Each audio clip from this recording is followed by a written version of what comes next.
Good evening. I'm Stacey Amos for News Channel 8, and these are the top stories that we have for you tonight. The governor and the Department of Agriculture have a special announcement today. The recent Domino Club robbery also involves a case of a missing dog. The American Cancer Society is hosting a special event this weekend, and First Lady Michelle Obama is talking to the Caribbean community. Those stories and more are up next for you on News Channel 8.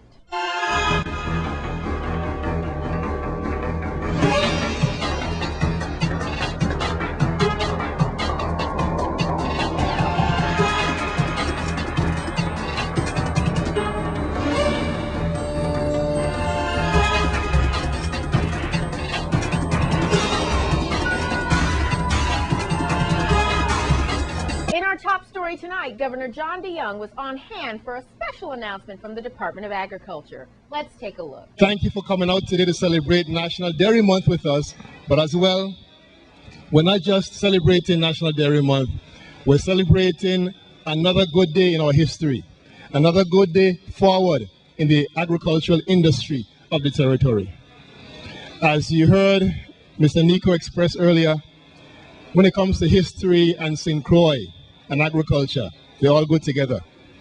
We've gone through a history where we once produced cotton, sugarcane, dairy cow operations right here on this site, and like any other part of our community, we have to continue evolving. And we are saying to you, we are evolving today from what used to be a dairy cow operation right here into a dairy goat operation. In 2007, we asked ourselves, where do we go from here after Island Dairies had closed its doors? And the answer for us was a very, very sure answer. We felt as though a dairy goat operation would be the key to continue our evolution here in agriculture in the territory. We are standing here in the midst of about 485 acres. Our vision for this area is for it to be developed into a cooperative of sorts of producers where they all assist, approach, and develop the industry for the benefit of all of us. I truly do believe that if we are to be able to have sustainability, and not just sustainability in agriculture, but sustainability in energy and sustainability in our waste management, in our business enterprises, we have to do things differently. We have to approach things a lot differently. And I think that is what's happening here today in a relationship that will put St. Croix at the forefront in this particular area. And that relationship is with Mr. Rodriguez, with the department, and with the legislature and the community that was willing and allows us to take some monies, purchase some land, and take the risk. And risk always requires that you have the vision to get there, you have everything in place to get there, but you're not always sure if you will. But I think in the partnership that's here with Mr. Rodriguez, with Dr. Peterson's talent, and with the department, and with this piece of property, there's no doubt in my mind that we will prove that small business in conjunction with government will make a tremendous success of what's taking place. So I want to thank Mr. Rodriguez for stepping in with his proposal, with his talent, with his resources, the department for leading the way, for the University of the Virgin Islands, for what it does in terms of research, USDA, for supporting everything that Commissioner Peterson wants to push, but also the community to giving us the chance to recognize that we can't continue to do the same things. We can't continue to just think that we can continue to go forward doing the same things and expect different results. We are extremely fortunate. We have a tourism industry here that is growing slowly. We have communities that are willing to come together. And if we continue to think, to want to eat fresh, and we buy local, then this will become real. We can show the Caribbean that you can take an industry and grow it.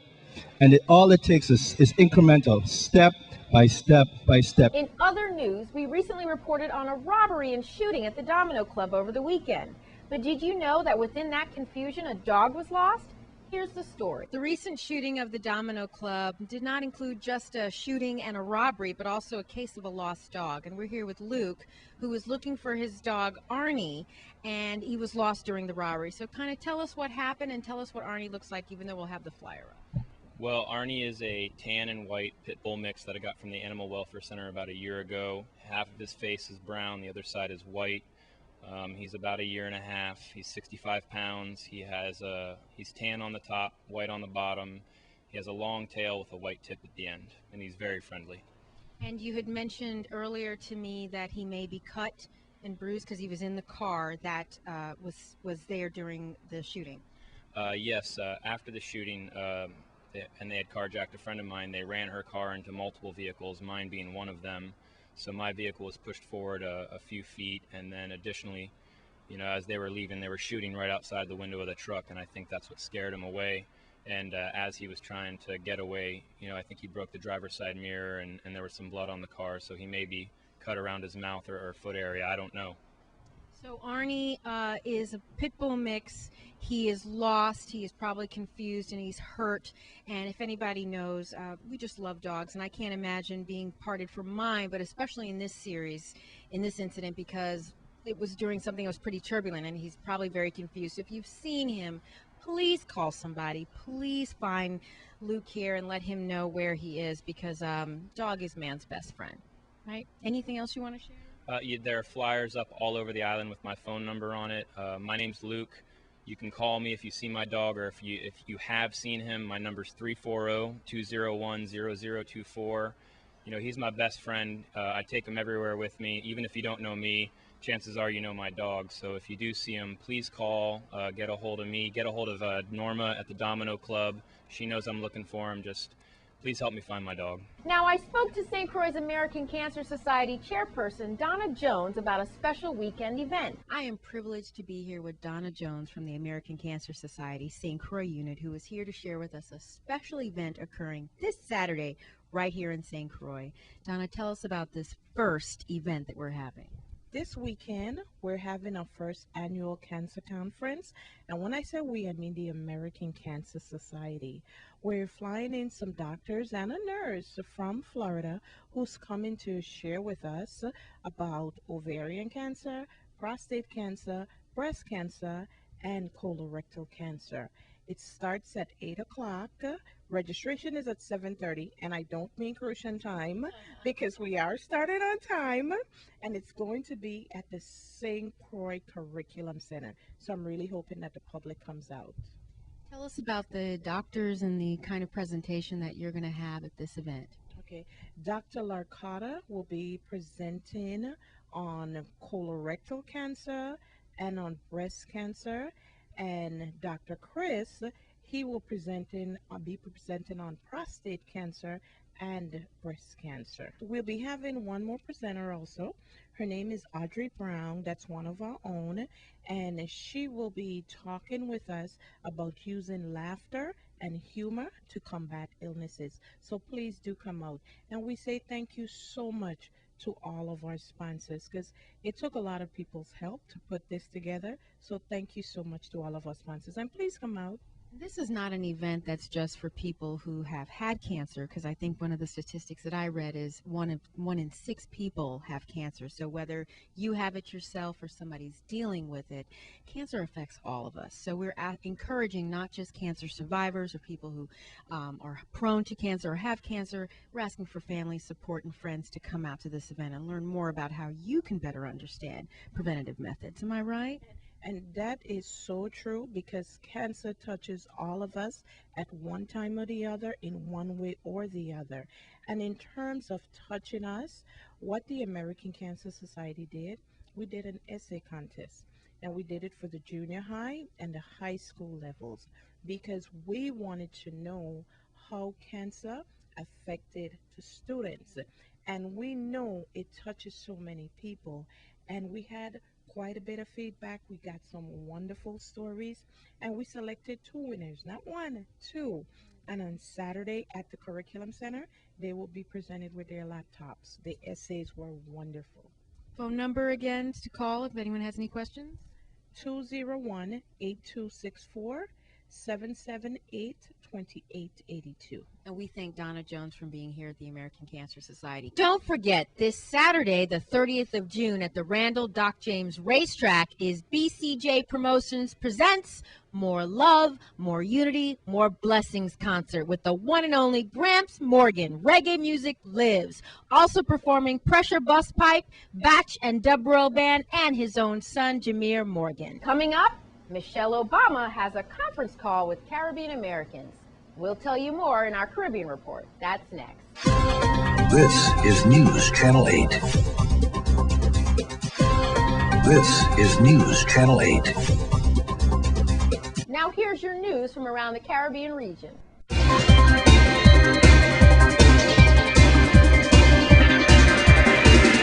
From the Caribbean, the OECS has launched a multi-million-dollar juvenile justice system reform program aimed at moving away from a punitive to a restorative model of justice for young people. From the Caribbean region, the IPI began its World Congress in Port of Spain on Sunday with a warning that 2012 is shaping up to be the worst on record for journalist killings since it began keeping record 15 years ago. From the Caribbean region, one of the outcomes of the recently concluded 6th meeting of the CRFM Ministerial Council in Nassau was the need for coordinated regional action to control the negative impact of the predatory lionfish on Caribbean sea life. These concerns have been placed on the agendas of Caribbean governments across the region. From the Caribbean region, First Lady Michelle Obama held a conference call today with Caribbean American supporters to talk about what's at stake in the election and how to take organizing to the next level in the community. She'll also be joined by a special guest, Caribbean American actress Tatiana Ali. From Antigua, in a high-profile case that has attracted the attention of the online gaming world, prosecutors are asking a judge to bare the teeth of federal laws against online betting by locking up the brother-in-law of U.S. Representative John Tierney, Antigua-based sports offshore mastermind Daniel Aramian, for no less than 4 years, who will be sentenced tomorrow. From Guyana, the Guyana government has signed an agreement with a subsidiary of the United States-based Anadarko Petroleum Corps to undertake exploration in waters of the country's exclusive economic zone. From Jamaica, Jamaica has unveiled an ambitious plan to establish itself as a global transshipment and logistics hub, presenting an investment opportunity of about 7 to 8 billion U.S. dollars, spanning about 5 to 10 years. From the Dominican Republic, U.S. and local agents have seized 36 bags with more than 1 ton of cocaine in the international waters off the coast of Bani during a joint operation. Citing the DNCD reports, it's the second biggest cocaine seizure so far this year in the country, which is often used as a bridge for drug trafficking destined for Europe and North America. From Montserrat Premier Reuben Meade has defeated a no-confidence motion filed against him by opposition leader Donaldson Romeo by a vote of 7-2. From Nevis, the Montpelier Plantation Inn has been listed among the top 10 converted hotels in the world. The list was compiled by members and editors of travel website virtualtourist.com. From Puerto Rico, a pristine swath of the North Coast, known as La Selva, or Forest Beach, that developers have long coveted, is now a nature reserve, ending a bitter and lengthy battle between the government and environmentalists. Governor Louis Fortuno has just signed a law protecting 1,950 acres of state-owned land from large-scale development, reversing a stance he took several years ago when he revoked its protected status to attract developers and boost the island's sluggish economy. From Puerto Rico, dozens of employees of Puerto Rico's Port Authority began a 24-hour strike yesterday to protest the privatization of management of the island's main international airport in San Juan. From St. Lucia, police have confirmed that one of the alleged perpetrators of sexually abusing a mentally challenged teenage boy on Monday evening is a police officer.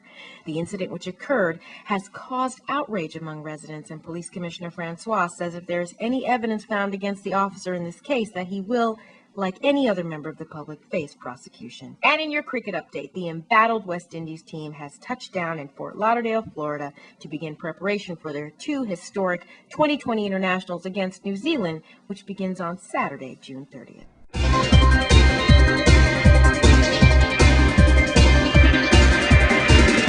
Please be sure to check our Facebook page for all full stories and details in the Caribbean Report. Now, Seabourn Airlines has a special announcement. Seabourn Airlines announces a new addition to their aircraft fleet, the Saab 340B, seating 34, with flights beginning in January of 2013. According to Omar Ursulik, President and CEO, the Saab is the perfect blend of comfort, speed, fuel efficiency, and size. Larger aircraft cannot provide the higher level of frequency the traveling public prefers, while smaller aircraft tend to miss on comfort. We believe the Saab is the best aircraft to help us grow our existing and new planned markets. markets. Alpine Securities USVI LLC, White Bay Group, Tutu Park Mall, and the 2012 King of Wing restaurant champion Fat Turtle presented a check donation in the amount of $52,000 to the Nana Bay Children's Home. These funds were raised at the 3rd annual King of the Wing competition held on Saturday, June 16 at Smith Bay Park. According to Nana Bay Executive Director Mrs. Beulah Wilson, these funds will be used to complete the installation of the solar panel system at the home. Coming up, it's our special series on summer activities for children. This newscast has been sponsored by Mario's Virgin Crystal. Let us save you the hassle of lugging those jugs around. Purified bottled water conveniently delivered to your home or office. Also available in your favorite grocery store. Call 773-2810. This is News Channel 8. This is News Channel 8. We continue our series on summer activities for children, and today we take a look at the VI Cadet program. Greetings. I'm Officer Giddens of the Crime Prevention Bureau. I'm also the coordinator of the Virgin Islands Police Cadet program on St. Croix. The Virgin Islands Police Cadet program is a preparatory program for law enforcement. It's to prepare young adults to become law enforcement personnel, whether it be in the criminal justice system, in the court systems, or in the Virgin Islands Police Department. It's a preparatory program that teaches the young people what to expect when they go to the police academy. It also lets them know how the criminal justice system works. Have various activities involved. They will learn how to stand up in court and how to give testimony. They'll learn about ticket writing. They'll learn about crime scene investigation. They'll learn about report writing. And as well, they will learn how to work as a team, how to serve the community, what crime preventive initiatives they can do at home and what they can do in the schools and what they can do in the community to reduce the feelings of crime and the fears of crime, and how to actually eliminate crime by actually changing the mindsets. The Cadet program is a great preparatory program if you're interested in becoming a police officer. Everything you learn in the police academy, basically, is taught in the police cadet program. You learn about the different types of weapons. You'll learn about baton, which is the baton the police department use. You learn about the use of force. You learn about what's required to arrest. You learn about the constitutional amendments that all regards law enforcement. You'll learn all the different things that regards the Virgin Islands Code as far as crimes involved. You will have a lot of chance to get hands-on work with the police department. Take, for example, we have cadets working this summer with the Traffic Bureau in the Virgin Islands Police Department on St. Croix. We also will have cadets working with the 911 emergency system. This will also give the cadets opportunity to put in use what they have learned about traffic enforcement, what laws would be violated, how to write citations, and how to go work with the police department in their initiatives that they will have during the summer. This is also an opportunity for the cadets to share with the community what it is they have done and what they've been doing over the last 4 years. Some of the cadets have been with the program for 2 years, some have been with Cadet 3 years.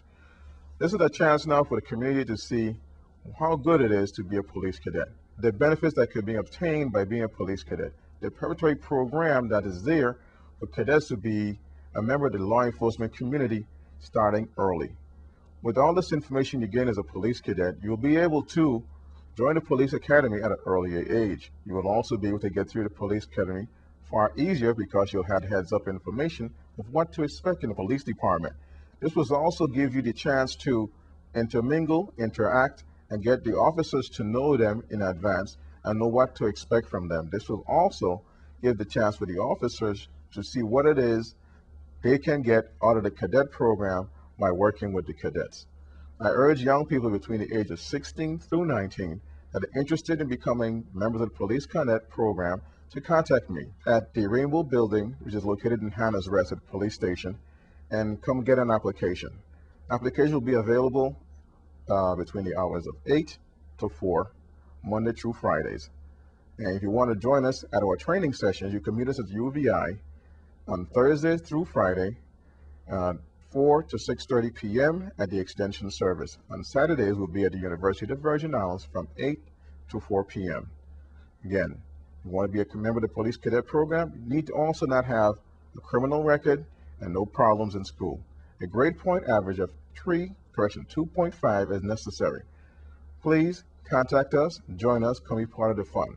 We not only do police work, we hike, we have traveled to St. Thomas for conferences, we've been aboard cruise ships, we've been around the island hiking, and we've done some other extracurricular activities that will definitely get your interest up in being a member of the community's Virgin Islands Police Department Crime Prevention Bureau Police Cadet Program.